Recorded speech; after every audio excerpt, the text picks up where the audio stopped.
Welcome to the listeners of TALRadio English. This is Rajeshwari Kalyanam, your host for this episode.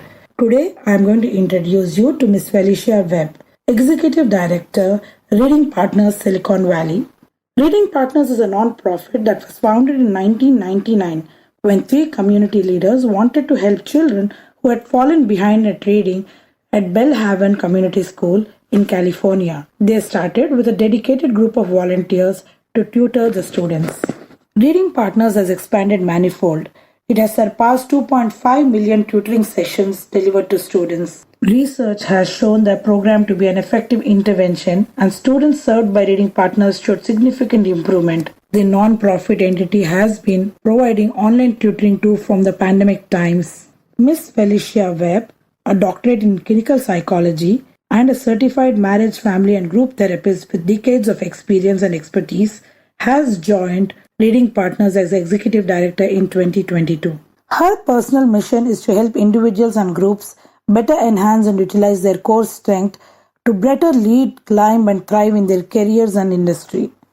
Miss Felicia Webb has channelized her work to further strengthen the mission and objective of Reading Partners, which is to help children become lifelong readers by empowering communities to provide individualized instruction with meaningful results. So, Miss Felicia Webb, I'm so glad to have you here for our audience. And I would like to start this interview by talking about your fascinating journey.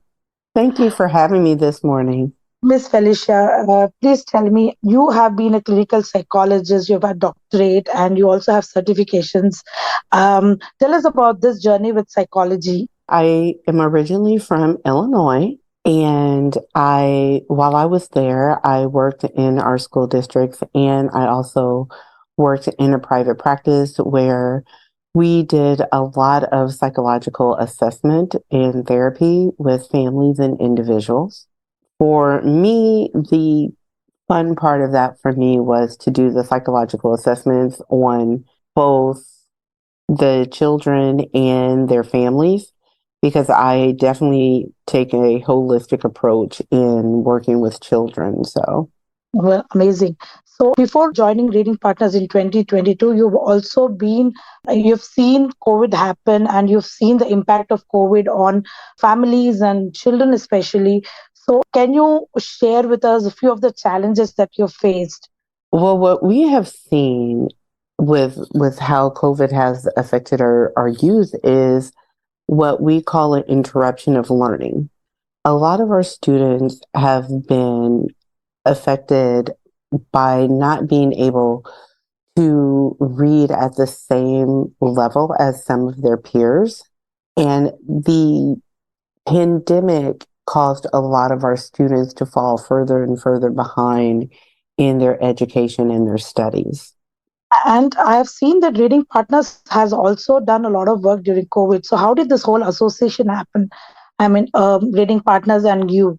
I became involved with Reading Partners when I was looking to pivot back to working in education. I moved from Illinois to California about 5 years ago.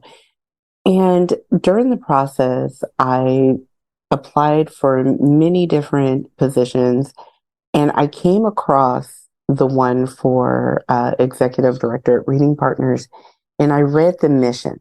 And having worked as both an educator, as a teacher, as a counselor in a school, as a psychologist doing psychological and educational assessment, the mission for Reading Partners really spoke to me, because it is to help children become lifelong learners and lifelong readers. And that really spoke to me, having worked with children and having worked with youth who had dropped out of high school because they were further behind than some of their peers. And I applied for the position, and the more I learned about the way Reading Partners was set up, the more I just really began to love the organization. they said marriages are made in heaven. So this definitely looks like something perfect association, looking at your profile and the work that Reading Partners has done through the years. So can you explain to our listeners about the model, the approach of Reading Partners to realize the mission of making children and individual, especially lifelong readers, as you said, and how is that impactful to their life and careers? Well, what we do is we work in partnership with communities and schools to address the opportunity gap by providing proven literacy support in the form of twice weekly one-on-one tutoring. And because of the pandemic, we rapidly innovated our program to be able to provide support to our students through our traditional in-person program, as well as an online platform that we call Reading Partners Connects, or RPCX. Because we are an early literacy nonprofit, we recruit, train, and support AmeriCorps members to coordinate our community-based volunteer-led tutoring programs. That's definitely a lot of work, and knowing that the organization is so well spread. I mean, if I look at the beginnings and now, it's a wide network. So that is one aspect of it, to have a wide network and make it work with a single mission. And as an executive director, how are you taking it forward with this huge network and with one mission, and putting it all together and taking it in this one direction? Well, all of our regions work together through our national platform, and we all share the same approach, and we all share the same goal, which is to help our students. So, for example, our program uses an approach that's customized by grade level. So, for example, our kindergartners through the second graders, we help those students focus on developing mastery and key foundational literacy skills. For our third and fourth graders, we help students further develop the complex reading skills necessary to be on track for grade level reading proficiency. So, with that, all of our 12 regions work in the same way, and that helps us move our organization forward to helping more students across the country. Yeah. So when we talk about education, vocational skills versus literacy and reading skills, do you see people reacting in a certain positive way when we talk about reading skills? Because at the end, as you've seen, the results are there, that there's a lot of impact. There's a lot of research that has gone into it. But how do you see education institutions, individuals reacting to your work? We have had a very positive response from our our partner schools and school districts. So, taking Silicon Valley for example, I came into this position last year in September. When I came in, we had 4 schools that we had reading centers in. Since I've been there, we've been able to open an additional 4 reading centers. And a lot of that is because these school districts are hearing from other districts, word of mouth, word spreads quickly about Yes. the impact that we have with the students in their schools. And we've had a lot of principals and superintendents contact our office and say, hey, we would like to have this too. We have, students who are reading 6 months to 2 years below grade level, and we really would like to have a significant impact on them, a significant positive impact. And that is where Reading Partners come into the picture. The Reading Partners has integrated very well, even the digital, as you just now discussed about the online model. But are there any challenges that you're still facing? In kind of taking your vision forward, and how do you plan to deal with these challenges? Well, the Reading Partners Connect was born out of the need during the pandemic. And that was a very huge hurdle for the organization and for a lot of organizations, for schools when schools closed. But the need to help the students was still there. So that is how Reading Partners Connect, our online tutoring, came to be. So we as an organization, when we see things like that happen, we work to pivot and help in any way that we can. We work in a space of educational equity.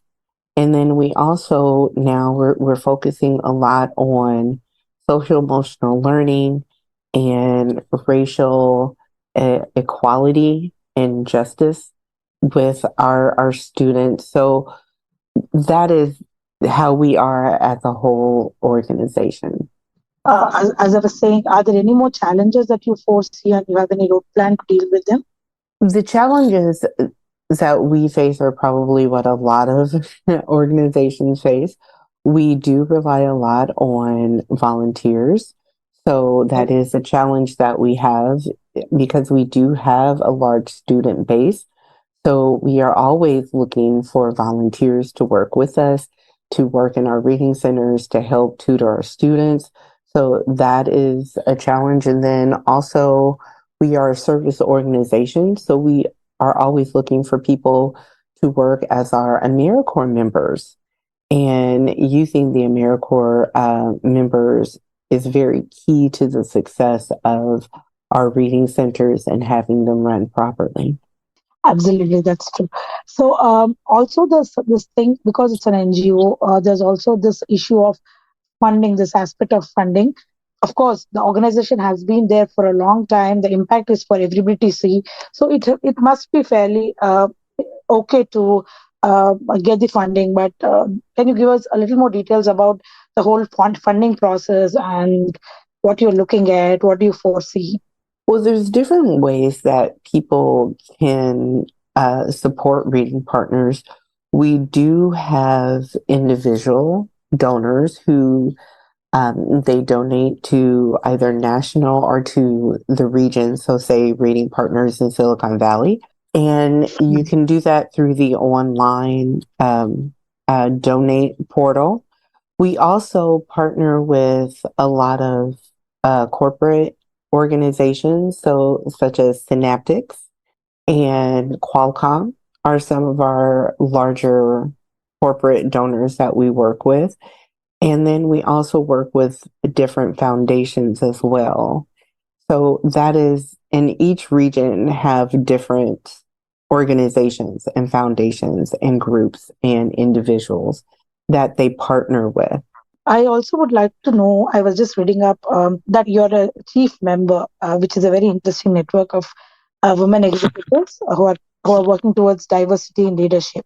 You also talked about diversity and inclusivity just now while you were talking about reading partners. So, as reading partners, as an initiative, are there any specific initiatives that you're taking up as a part of your model to ensure inclusivity and ensure more diversity? We at Reading Partners, we do have a chief talent officer, Kelly Doss, who has worked a lot with our chief diversity manager, who is Christiana White. And we have a lot of trainings and open spaces for us to discuss and talk about issues, diversity issues, not only with us as staff in the organization, but what is happening in our country as a whole and how it trickles down to our students and the education with our students. We're in Silicon Valley, we're looking at diversifying even the books that we have for our students so they can have books that look with characters that look like them. And so those are things that we are doing even in the regional level. Wonderful. So that takes me to my next question about do you have your own curriculum or do you have your own set of books? Is there any standard procedure for this? How do you go about at various levels? We do have a curriculum that's a strong evidence-based curriculum that we use.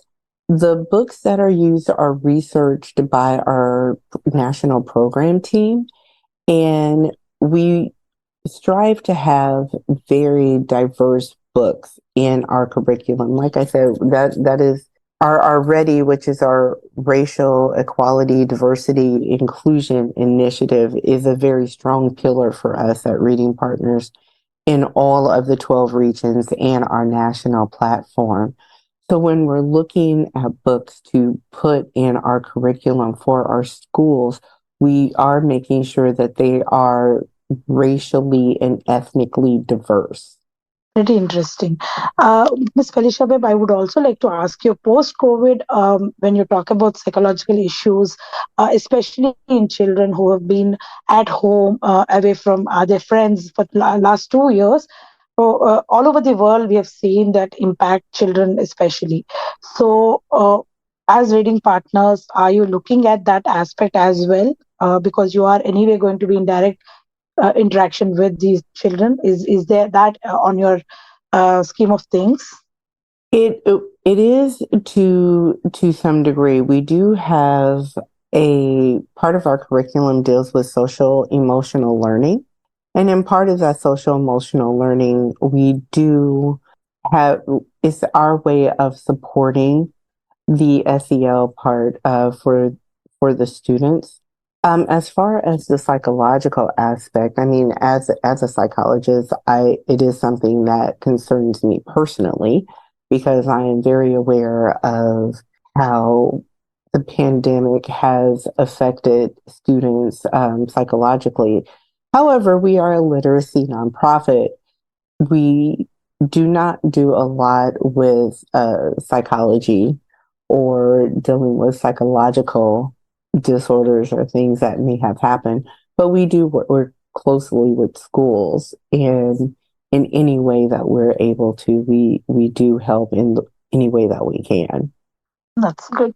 Ms. Felicia, we've had an amazing discussion about reading partners. It has given me more insights.